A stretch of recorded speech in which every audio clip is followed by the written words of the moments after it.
Hey everyone, this is Brian from Central Medical Supply, and today we're going to go over the setup, use, and troubleshooting for our oxygen concentrators.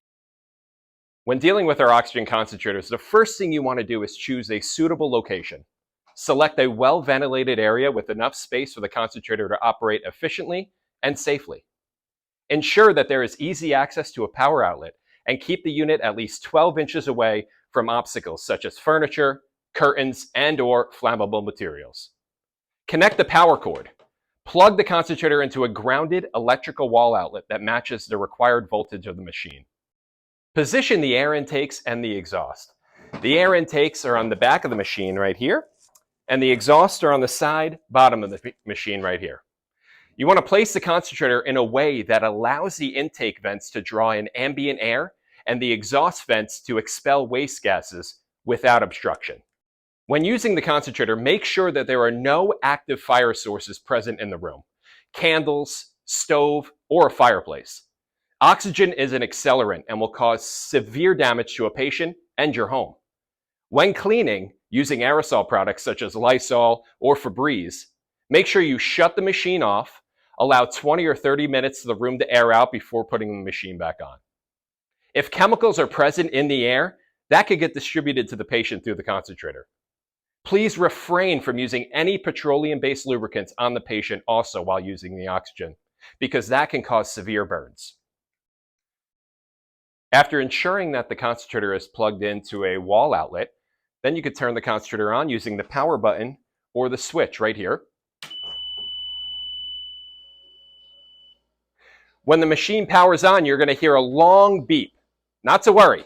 This is the concentrator self-diagnosing itself, making sure that the oxygen purity is correct and that all is working properly internally in the machine. Our concentrators are tested using a purity analyzer to operate above the industry standard of 90% pure oxygen. Then you want to check the oxygen outlet. Ensure the oxygen tubing or cannula is securely connected to the concentrator's oxygen outlet, which is where the oxygen-enriched air will be delivered. Then you want to set the desired flow rate as prescribed by your doctor using the control knob on the unit. The flow rate determines the amount of oxygen delivered per minute. Make sure nobody besides the nurse or the prescribing doctor changes the oxygen flow rate. Ensure the machine's flow rate does not exceed 5 liters per minute, because that will ultimately cause a malfunction. Also ensure that the flow rate does not go below 1 liters per minute, because then the patient will not be getting sufficient oxygen. Regularly check the concentrator's filters, tubing, and connections for cleanliness and proper functioning. If the external filter on the concentrator is dirty, remove it, rinse under warm water until dust and debris is removed, dry completely, and then insert back into the concentrator. For every oxygen delivery that we make, our technicians also deliver a separate oxygen patient kit filled with all of our necessary tubings and connections. Within our kit, we provide 2 standard 7-foot nasal cannulas that can hook up directly to the machine, 1 25-foot green extension tube that will give you 32 feet of extension throughout your house for more ambulatory patients, 1 humidifier bottle, 1 1790 tube. This tube is used to connect the humidifier bottle to certain models of our concentrators. 1 swivel connector. This connector will connect your nasal cannula directly to your 25-foot extension. An extra green Christmas tree, where on this model of concentrator connects directly to the oxygen output. And most importantly, our no smoking sign. Our technicians need to ensure that this sign is hung in the front of the house, on the door or window facing out, or in the room it's being used in, so it alerts the presence of oxygen in the home or the room. When hooking up your nasal cannula to a patient, you first must ensure that the nasal cannula is plugged in and secured onto the machine to allow appropriate oxygen flow. Then you're going to place the nasal cannula in the nose and over the ears like this, down around the neck. You then want to use the tightening ring to secure the cannula securely to the face. If the patient is ambulatory and using oxygen in different rooms, you can attach a 25-foot extension tube to give you 32 feet of tubing throughout the house. First, take the extension tube and hook it up directly to the concentrator, like this, making sure it's on securely. Then take the swivel connector and insert into the opposite end of that 25-foot extension, like this. Then you want to grab your nasal cannula and connect it to the opposite end of the swivel connector.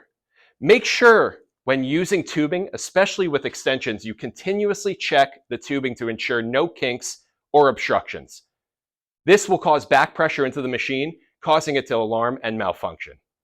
Also being aware when using extension tubes from the concentrator, although your oxygen percentage and volume are the same, the pressure in the tubes will feel lower because of the distance the oxygen needs to travel. When hooking up humidification with our concentrators, we recommend you are using distilled water when filling up your bottle. Using tap water or bottled water will cause sediment buildup in the tubes and will cause discoloration of your tubes. And the minerals in the water can cause a blockage of flow. Now on our bottles, there is a maximum and a minimum line on the humidification bottle. We recommend filling the bottle up right to the middle of the maximum and the minimum. The reason we recommend in the middle is because if there is too much water, the pressure from the machine will cause it to bubble and get water into the tubing. If the water level is too low, the oxygen will not flow through the water, providing proper humidification.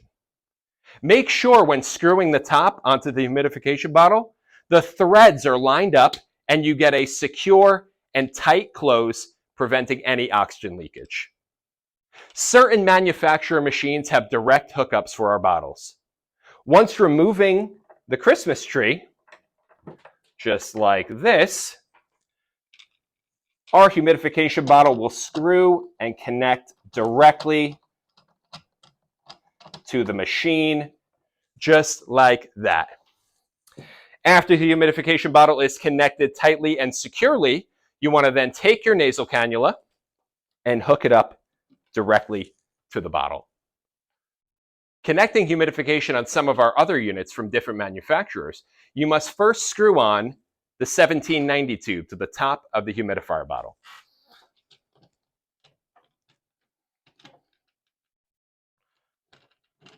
Once that is screwed in, nice and tight, you can attach the bottle right here to the front of the concentrator, and this other end of the 1790 gets plugged in directly into the machine. From there, you can take your standard nasal cannula and plug that in directly to the output of the humidification bottle and directly to the patient. One of the main issues we see when using the humidification bottle is patients claiming they don't feel the air coming out. It is most commonly caused by the bottle being misthreaded, either at the top on the bottle with the black cap or with the connection point between the 1790 tube and the bottle.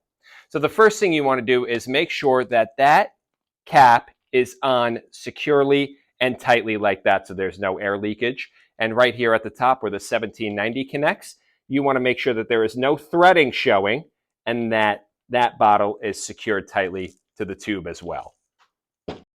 To ensure oxygen is flowing, we have caregivers or family members test it by sticking the cannula into a cup of water to see if it bubbles. If it is bubbling and the machine is not alarming, you can be assured that the oxygen is flowing properly. Next, I'm going to go over some troubleshooting tips to help avoid some of the most common issues patients experience when using oxygen. The first thing you want to do is check the power supply. Ensure that the concentrator is plugged into a working electrical outlet and the power cord is securely connected to the unit. Some things to look out for is to make sure that the outlet is not controlled by a light switch. This can cause power to be cut from the unit. Next, you want to check the flow rate. Ensure that the flow rate is set correctly and it matches the prescribed level for your therapy. If the flow rate is too low, at or below 0, no oxygen will be delivered to the patient. Or if it's too high, above 5 or 10, depending on which concentrator you have, this will exceed the maximum capability and cause the machine to malfunction. Just a reminder that no one besides your nurse or doctor directs you to change the prescribed flow rate. Then you want to check the oxygen output. Ensure that the oxygen output is sufficient and matches the prescribed level for your therapy. If the output is too low, check the filters and tubing for obstructions or damage. Then you want to check the alarms and indicators. Our concentrators have audible and visual alarms that alert you to low oxygen output, power failure, or other internal issues. Then you want to check the filters and the tubing. Regularly inspect the concentrator's filter and tubing for clogs, debris, or damage. Replace or clean filters and tubing as needed according to the manufacturer's guidelines. Lastly, you want to seek professional help. If you are unable to resolve an issue with your concentrator, contact Central Medical Supply directly by calling our 24-hour 1-800 number on your machine. Do not attempt to repair or modify the concentrator yourself, as this can be very dangerous. The alarm indicators are different on each machine. However, they universally mean the same thing. If you have a red light, that means there's a power failure or internal malfunction. An orange light is usually something wrong operationally or low oxygen output. Green light means you're good to go. Concentrator is operating properly, and the internal purity sensor is indicating the oxygen is safe to use on the patient. If you have a green light and the patient is saying they don't feel the oxygen, please make sure you double check your tubing and your connections. And lastly, if anything else goes wrong, you can always call our 1-800 number, which is listed on every piece of equipment that we deliver.